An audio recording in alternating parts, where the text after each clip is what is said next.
Hello YouTubers, my name is X Factor and welcome to one of my favorite maps on Battlefield 4. This is Paracel Storm, Rush, as an attacker, and this is arguably the hardest set of MCOMS, the first set. And there's a few things that cause this to be extremely difficult. Number one, the current state of the Javelin, the range, and how it gives you a critical immobilization where you can't move for 5, 6, or 7 seconds. Now, APS doesn't block them right now. It seems to be bugged, so they can chain javelin you. So a lot of times you can't even make it up to the front of the carrier. So here's what I traditionally do. I'll sit back here, let the natural flow of the waves peak and drop me. So if somebody does get a lock, you're going to notice I pop up in the wave, and I naturally drop down in the wave. So it takes them a second and a half to obtain the lock, but then they must keep it. So every time I drop down, they're losing the lock. Now, I will move up. The whole plan is to do some damage up close because I am the mobile spawn point, and I'm pretty far back right now. But again, with the way APS works and the way javelins work right now, the range on them, the critical immobilization where you can't move, you can't do anything.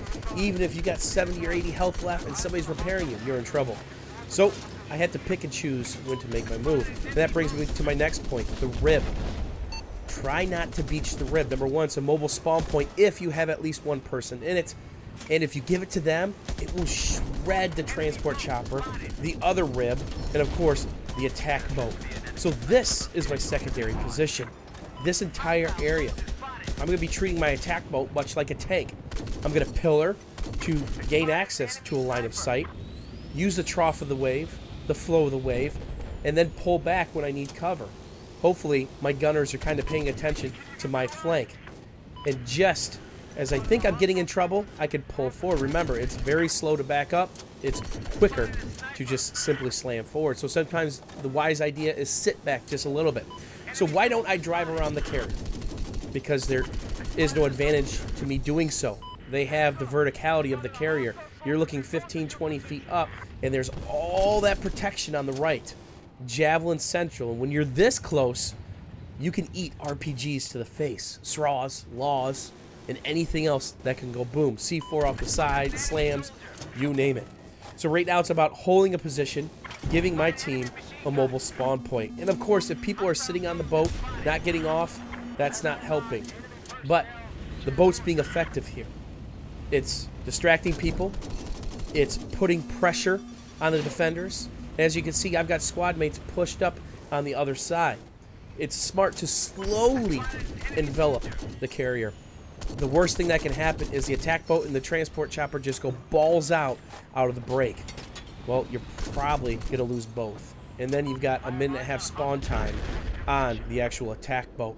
And once it gets knocked out, it's going to be really hard to get back up because they're going to reestablish the position on this part of the carrier. If you keep the bad guys weeded off the front part of the carrier, which I'm looking at now, this entire half of the carrier, you can move the attack boat up. You could fly the transport chopper low. You could pilot the rib in, or the ribs in, and you're not going to have much of a problem. It's when you try to stray away from that and stray away from cover, the javelins are just going to eat you alive.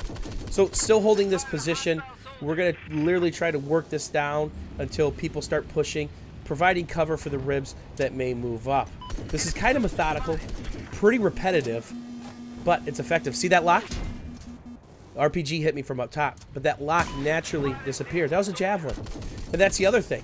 If they're within cover of the busted up carrier part and they have a javelin, guess what? It's going to hit above their head and probably kill them. That's the wonderful thing about some of these maps and the javelins. There are things above people's heads, roofs, parts of buildings. If they fire it off, it's going to detonate the javelin basically on top of them, do damage to the building, and maybe knock them off. So I'm kind of repillaring here just a little bit, and this is a pretty nasty lane. Obviously, I'm not affected by the waves as much. Pop my APS just in time because that was an RPG or a SRAW. Come in hot and come in heavy. And again, just trying to contest this area. You can always boat around and pilot around the carrier if you want. Will you get kills? Sure. But will it be extremely effective? Probably not. You're just going to get chewed up and spit out. At the end of the day, it's trying to be effective at suppressing the enemy, keeping them at bay, and not letting them get back to comfortable positions. We got one MCOM set finally, and I've got to go down with the ship.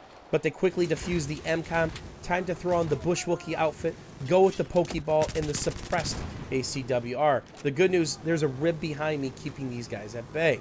And we seem to have won the front part of the carrier, which is going to make this a lot easier.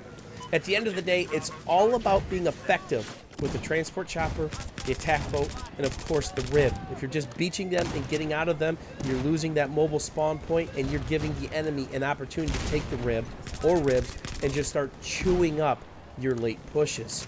If you lose control of the front part of the carrier, it's over for the attack boat and more than likely the transport chopper. We get that MCOM and we actually pull out B. As always, YouTubers, thanks for watching, thanks for hanging out, and we'll see you soon.